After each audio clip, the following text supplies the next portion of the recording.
Hey friends, I am uploading this video for my little guys who might need some help on just counting by tens or understanding plus tens minus tens.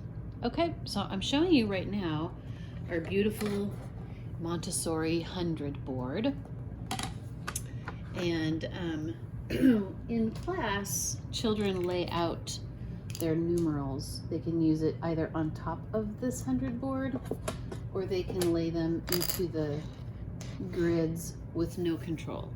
So this is with the control of error and this is without, or they can just look at it. So if you have one of these, this is really great for really understanding counting up to 100 and understanding the patterning of numerals. So I'm going to put these back.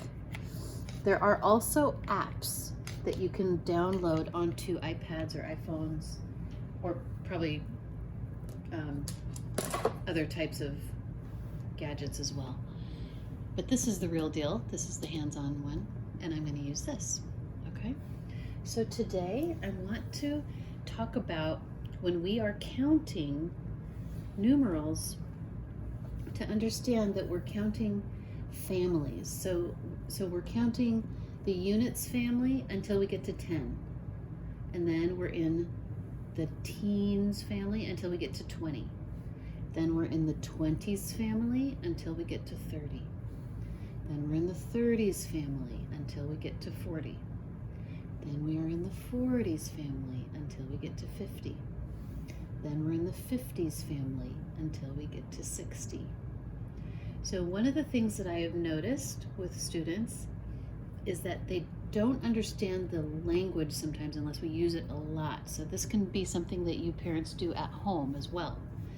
If you have one of these and they're looking for where to put this number, let's say they've dumped out all their numbers and they're doing it the fun way.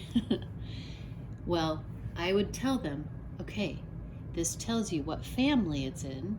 This is the 80s family, and it's in the 9 column.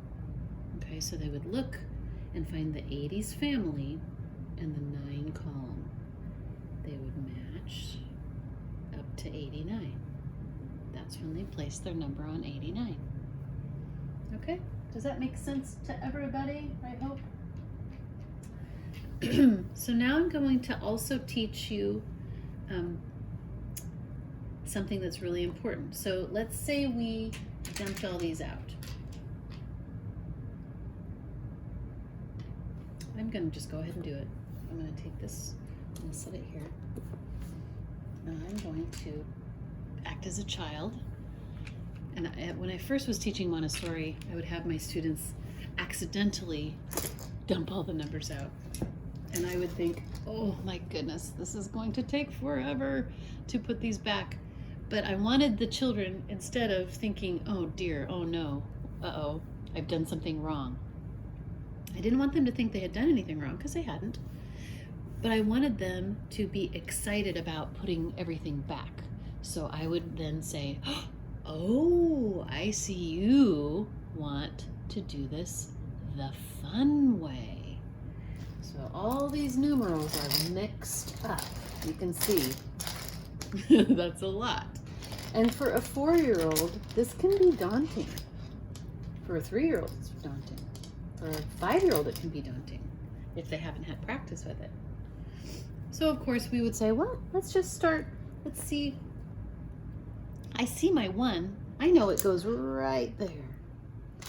Let's see if we can see any other numbers that we recognize immediately. Oh, I recognize this number. Let's find a smaller number. I recognize this number. This is 5. And a child might just stick it right there. And then, of course, as the teacher, I would say, I see 1, 5. But I notice we're not counting by 5s. We're counting by 1s. Let's try again. 1, 2, 3, 4, 5. This is a 5. Let's see. 1, 2, 3, 4, 5. This is going to help facilitate their one-to-one correspondence. One-to-one correspondence means when children touch the space or the object, that's when they make the count. They say 1, 2, 3, 4, 5, instead of saying 1, 2, 3, which is what happens. Try it. You'll see. If you have small children, that's exactly what happens. So when we're doing it the fun way, though, this is when we are finding patterns. Oh, I noticed that all the numbers that have zeros to the right, they all seem to be right here. Then you can go on a hunt for all the zeros. Oh, here's a 60. 10, 20, 30, 40, 50, 60. Oh, it should go right there. Let's find 61. Now, here's a common mistake. Children will think 61 goes there, because going from one row to the next row is hard. That's a hard concept for them to understand. So that just takes practice. It takes time and effort and practice. Then we would find our 9. Well, 9, I know 10 is going to go there. So I know 9 comes before 10. I'll just start turning them over. Say, you know what, let's play a game. Let's see if we can find all the numbers that are single numbers. They only have one numeral on them. Okay, well, I see this only has one numeral, that one has one numeral. Oh, look, I've already found 4 cards that just have one numeral on them. Oh, here's another one. And I'll just keep looking.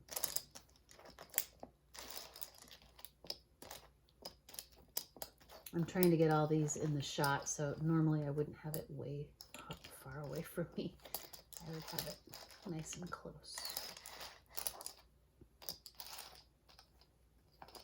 Okay, let's put the numbers down that we have in our hand. Oh, I know, there's a 3. Does it go there? 1, 3. Oops, no. 1, 2, 3. 4, 5, 6. Oh, I know 7 comes after 6. There's the 2. 1, 2, 3. There's my 4. 1, 2, 3, 4, 5, 6, 7, 8. There's my 8. 9, 10. I wonder where 10 is. Where's 10? I found 10. Sometimes I play I Spy with my little eye with my kiddos too. Wow, I've done the first row all the way to 10. 1, 2, 3, 4, 5, 6, 7, 8, 9, 10. Now we're going to count. The next number is 11, and it's going to start back over here. When we finish a row, we start back with the next number on the next row. I spy with my little eye 11. 11. 12. I wonder if I can see 12. I see it. 12. 13. I found 13. 14. 15. They just all happened to be sitting next to each other. 16. 17. 18. 19. 20. After I've finished the first 2 rows with my student, with lots of scaffolding, lots of help, lots of Vygotsky self-talk about noticing things, then I would count again. I'd say, let's find out if there's a pattern.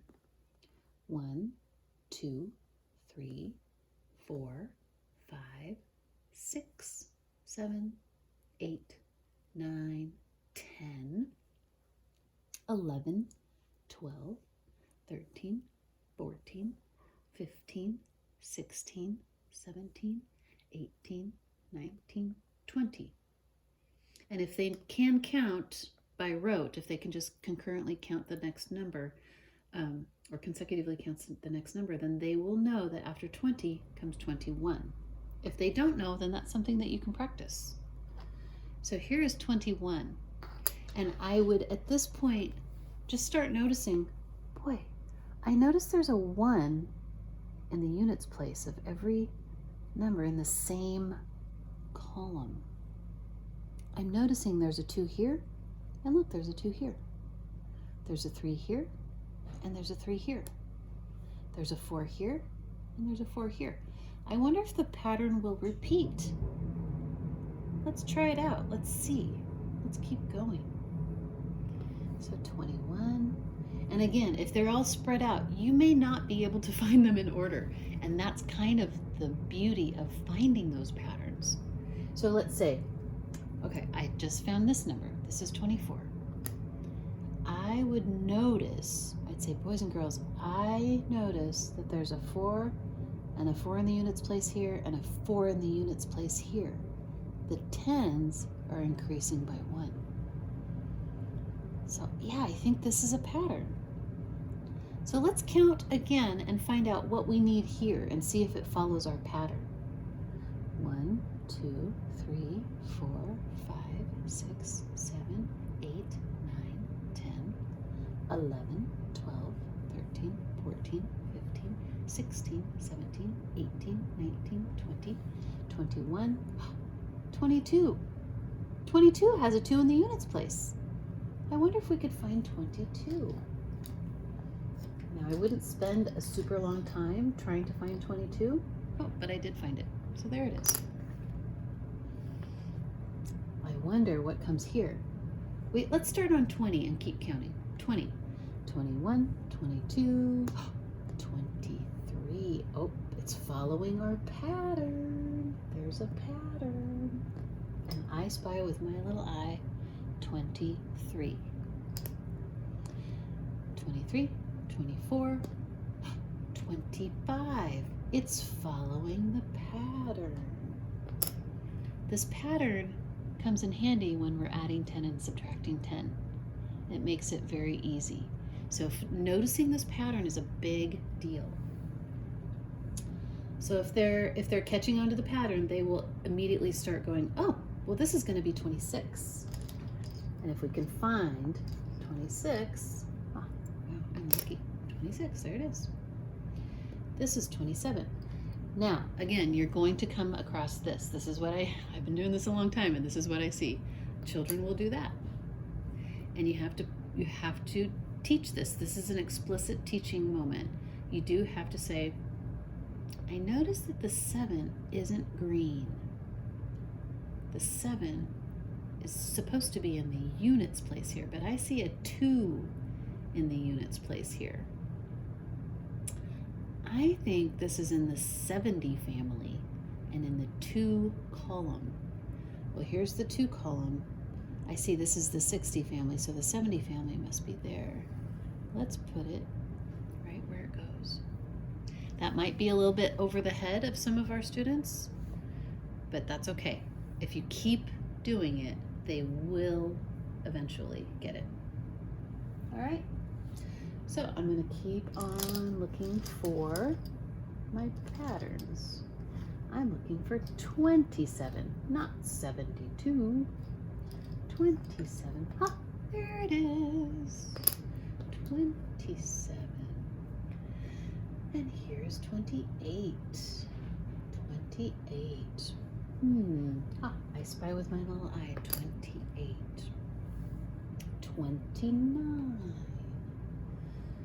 29. I'm looking.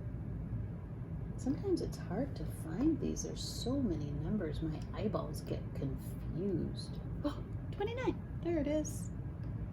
Now I'm talking to you, parents, as if I would be talking to children. So I say things like that so that they don't feel frustrated or give up. It's okay to not find things immediately. 29, 30. 30. Well, I'm noticing that all these numbers have zeros in the units place. 30. Okay, so that's one way of doing it one by one. Or you can just, if the child is catching on to that pattern, they might start just doing each column instead of doing them by rows.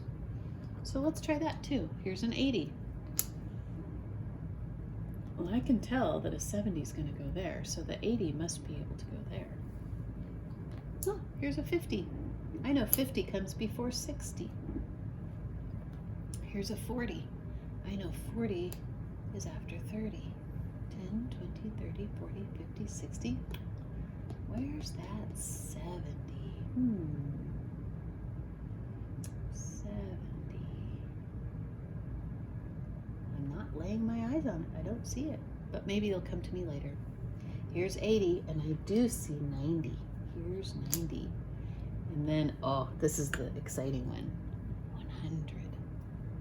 100. I got this puzzle at an American Montessori Society conference in, I think it was in Denver. And I like this 100 board because it shows each place value with the correct color scheme. So units are green, tens are blue, hundreds are red. I packed it up and I brought it home. And I love this one. This is my favorite 100 board. So parents, again, if you see little things brought home in your children's pockets, know that it's the only one that we have and make sure that it gets back to us, okay? Because we don't have more of these. If one of these numerals gets lost, that's it. I don't have any more.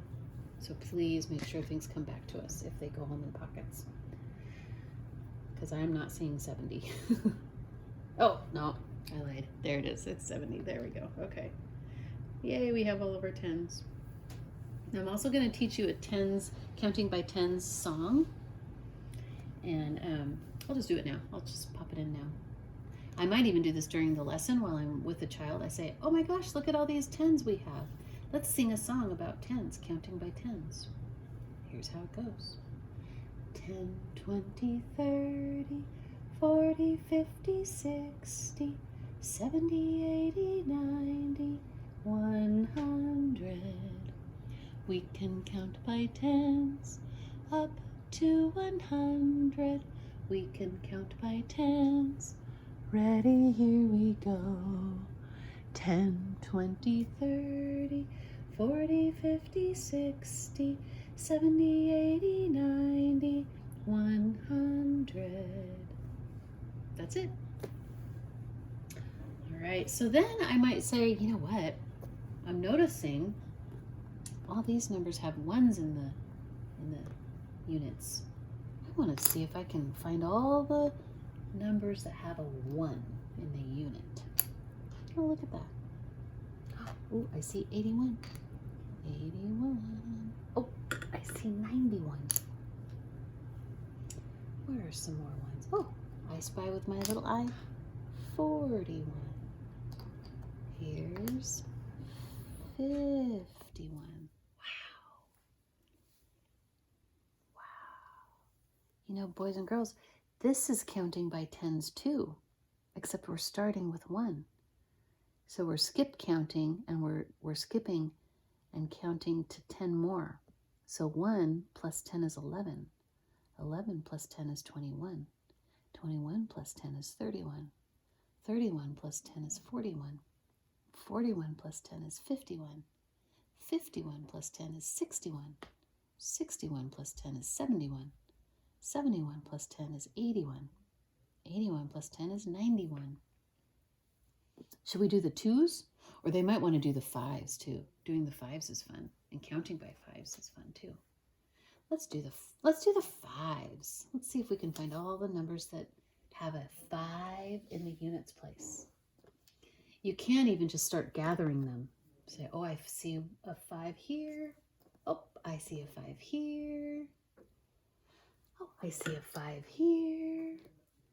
I see a 5 here. I see 2 5s, a 5 in the tens and a 5 in the units. Are there any more 5s? I see a 5 here.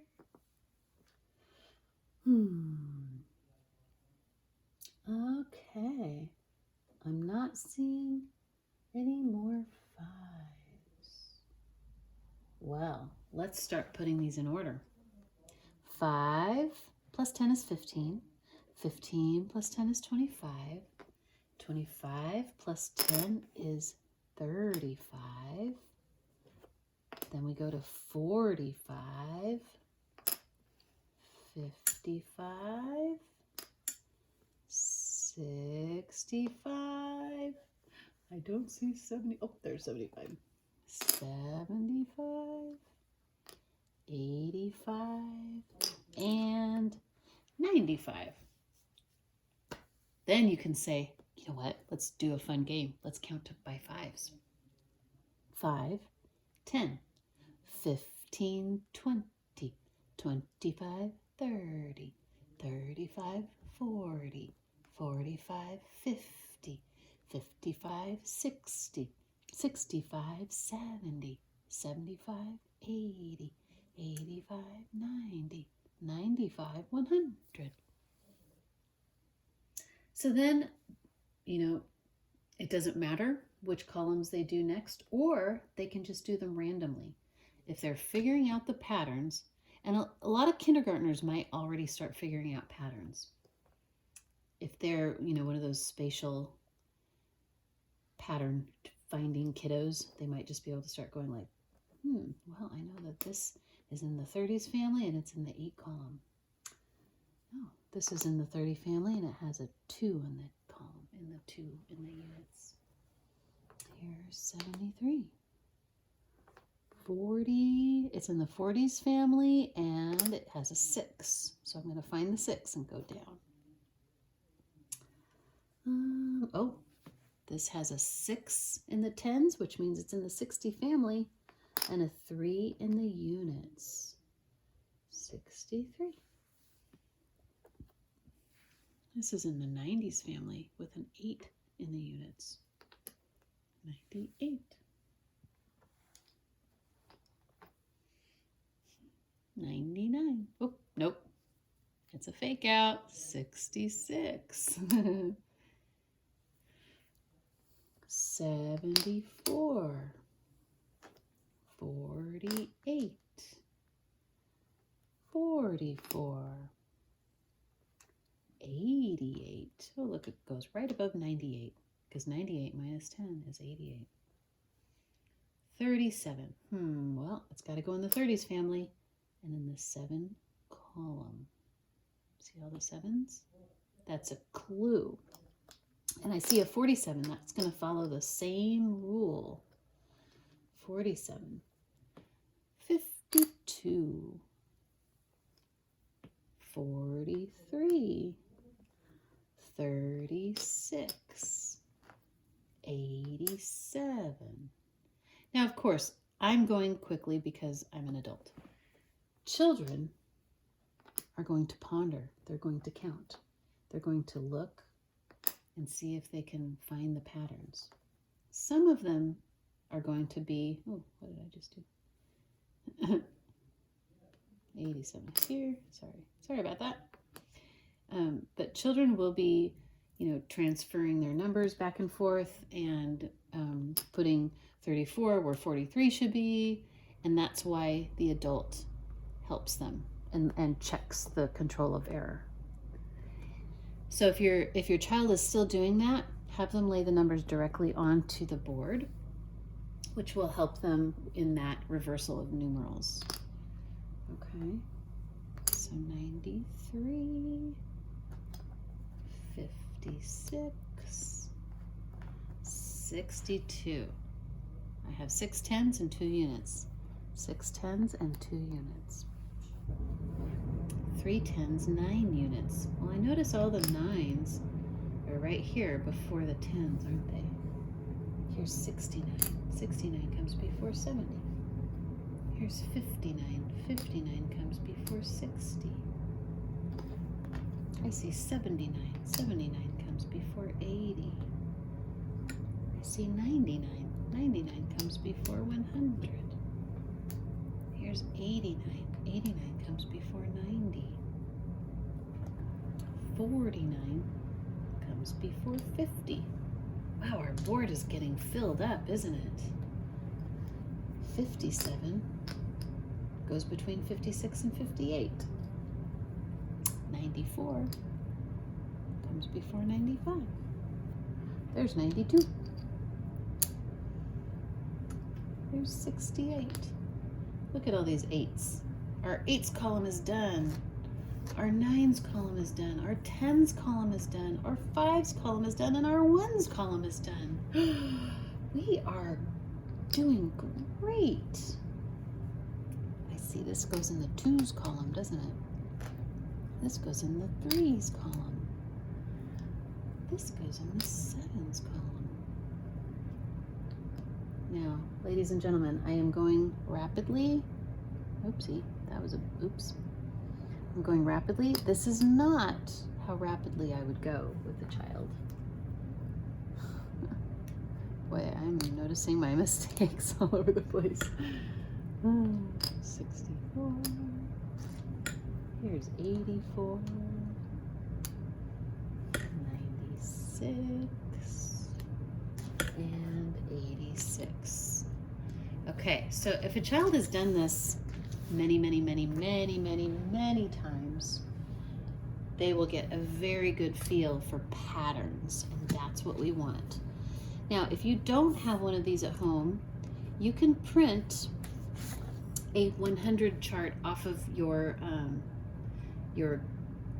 child's folder. They should all have a 100 chart in their folder. If they don't, I will post one on our Facebook page, and you can just grab it from there. There are several of them. There are different types. One that I really like is you can use one as a control, but then this is something that I've been using for, gosh, the entire time I've been teaching Montessori, and it's a nearly completed 100 chart.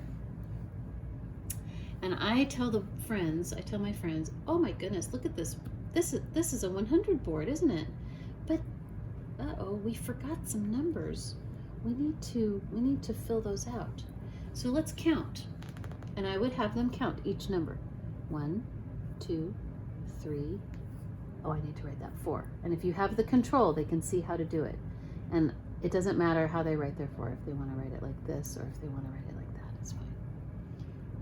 1, 2, 3, 4, 5, 6, 7. Oh, they forgot an 8. Let's do an 8. Now, children often will draw a circle and then another circle. I tell them to make it look like a snowman with only 2 balls of snow. 8, 9, 10. Then we have to go all the way back. 11, 12, 13, 14, 15. 15. Now, if they write 51, make sure they correct it, okay? 15, not 51. 16, 17, 18, 19, 19, 20, 21. Well, I know 21 has 2 10s and 1 unit. 22, 23, 24, 25, 26, 27, 28, 29, 30, 31, 32, 33, 33, 34, 35, 36, 37, 3 10s, 7 units, 38, 39, 40, 41, 42, 42, 43. Okay, you get it. So after the child has filled this out, if they need to do 1-to-1, then that's telling you something. They're not ready to just randomly find those patterns. If a child knows how to count up to 100 easily, and you can drop a pin anywhere and they can tell you what that number is, then they're ready to do it this way, where they just go, well, I know this is going to be 60, this is going to be 70. Oh, that's got to be 98. Oh, that has to be 85 because look, there's 75 and 95. If your child cannot tell you the name of a number, no matter where you point, then that means they need to be practicing this a lot. So if you point to this and they cannot tell you that that's 58, that gives you information, okay? They need to practice. If they don't know that's 63, they need to practice. Now, the reason we use the 100 board so much is because by the end of kindergarten, every child should be able to plus 10 or minus 10, no matter where they are. You can drop a pin anywhere. Plus 10, boom, 75. Minus 10, boom, 65. I want them to know you go up to subtract and you go down to add. So we use the 100 board and the 100 chart even in our elementary classroom quite a bit because I want to make sure they can add 10 and subtract 10 from any number. 10 is a friendly number. 10 is easy. And we need them to develop this fluency around 10. So practice these, play games. I will be showing some games with mental math, and I would like you all to be doing this at home. It's a fun game. It can be a family game, doing our mental math game, and I'll show that next. All right, thanks.